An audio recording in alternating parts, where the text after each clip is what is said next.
Hey everyone, thanks for checking out the video today. Today I'll be assembling the Rec Tec RT-700, better known as the Bull. I plan to do a lot of backyard barbecue with this grill, so please remember to subscribe, ring that bell, and let's get started. Alright, let's take a closer look at what we got here. I'm going to remove the outer shell and just set it aside. It was only used for the shipping process. Now let's take a closer look at what's inside. I purchased the backyard bundle from Rec Tec. This bundle includes 200 pounds of Rec Tec pellets, which you can see here. It also includes a t-shirt and custom cover, which I believe is in this box. Right below the pellets is the actual grill itself. So I'm going to get this shrink wrap off, get these bands off, and let's get the build started. Grab my utility knife and I'm going to remove the shrink wrap. Be very careful not to cut into the bag of pellets. You don't want a big mess. Alright, so let's go ahead and get these off the top of the grill. Alright, the last one. Now let's go ahead and check out the t-shirt and what's in the box. So it's just a nice gray, white logo, Rec Tec grills on the front. Go ahead and put this aside. And let's go ahead and open up. I think this is the cover, like I said. Again, be very careful when you're using the box cutter. You don't want to rip your brand new grill cover trying to get the box open. All right, yep, let's check it out. Very nice, very nice. Put this aside for now. All right, so let's get these straps off and then we'll remove the outer shell. So one thing I want to point out, the box really looked in great condition, shipping all the way from Georgia to California. There was this one little spot here at the top, and I'm pretty sure it was from the weight of the pellets just pushing down there onto the door stopper for the grill. So other than that, the box was in perfect condition and there was no damage to the grill at all. So let's go ahead and lift the lid and we'll remove the outer box. I have to give it to Rec Tec. They really give a lot of care and attention to how they package and box and ship their grills. So inside we've got the owner's manual and temperature probes. We've got the drip bucket. Let's go ahead and pull this out and put these aside for now. Next you'll find the stainless steel cooking crates. And this is the bottom shelf for the cart. Next is the drip pan. Be careful, it's a little heavy. And here's the package of hardware you'll need for the assembly. Next, go ahead and pull out the flame diverter. Sits right over top of the firebox. And to the left of that is the shelf with control unit. It's a little heavy, so be careful. Just go ahead and check it out and put it to the side for now. Next, we'll go ahead and pull out the legs with wheels pre-assembled. There's a little handle in here that we'll put to the side. This is the smokestack for the right-hand side of the grill. And last but not least are the handles for the door. See a little peek inside, stainless steel, silicon sand. There's the ceramic igniter inside the firebox. This opening here is where the pellets come out, and the auger is just inside if you can see it there. We got our temperature probe here, indoor light so you can see what you're cooking inside when it's dark. That's really awesome. I gotta tell you, the quality and the thickness of this metal and grill is just so much better than anything else I've seen out there on the market. I was just at Home Depot today and looking at the Traegers, and felt many of them were very thin, cheaply made, and this is one solid, well-made pellet grill.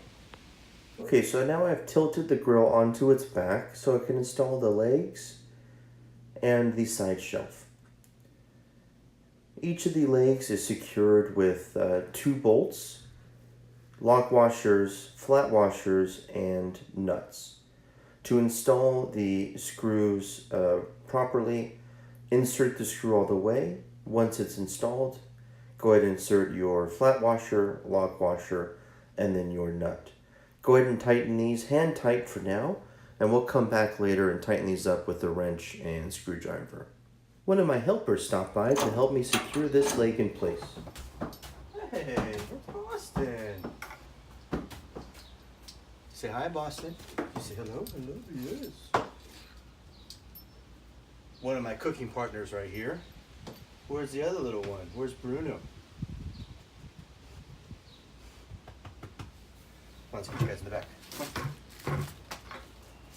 All right, now that the pups are back inside, go ahead and grab yourself a screwdriver, an 11/16 wrench, and go ahead and install the remaining 3 legs.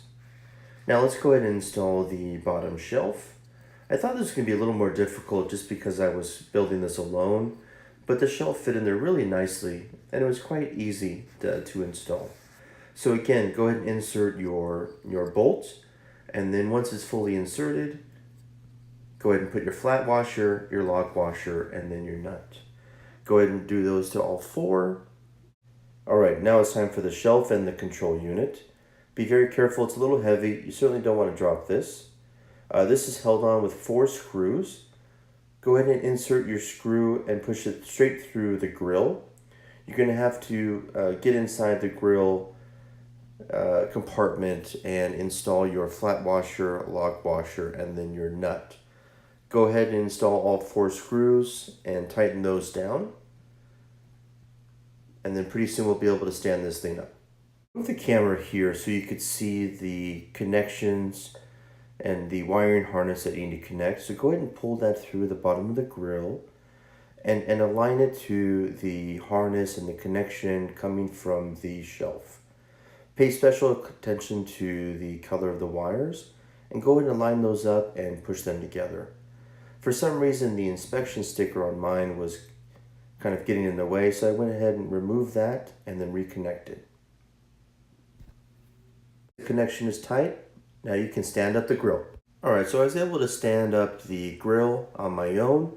It's highly recommended that you not do this. It's really heavy.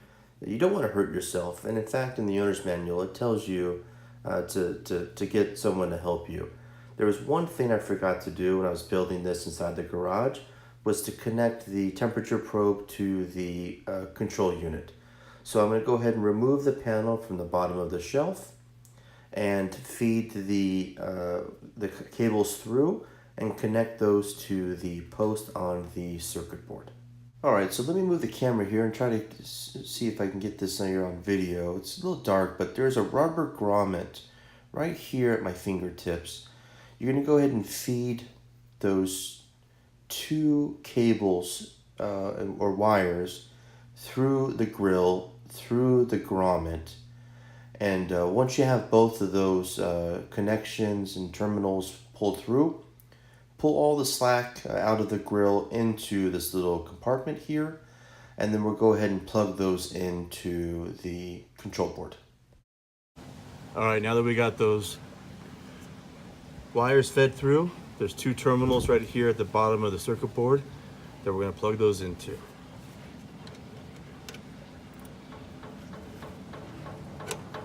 There's one.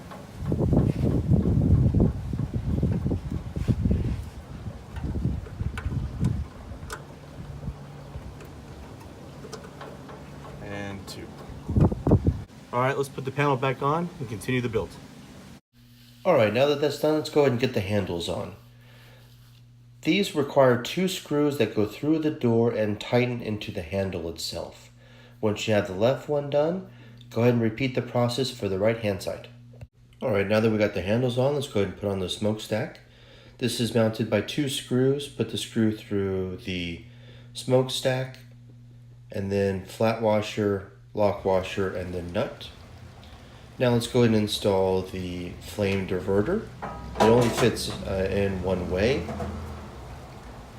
And now let's go ahead and put in the drip pan. Again, this only fits in one way. All right, I got the drip tray inside. And my beer just spilled. Oh. Well, now that I've got that beer all cleaned up and I got a new one open, I got the stainless steel cooking grates installed and we are done.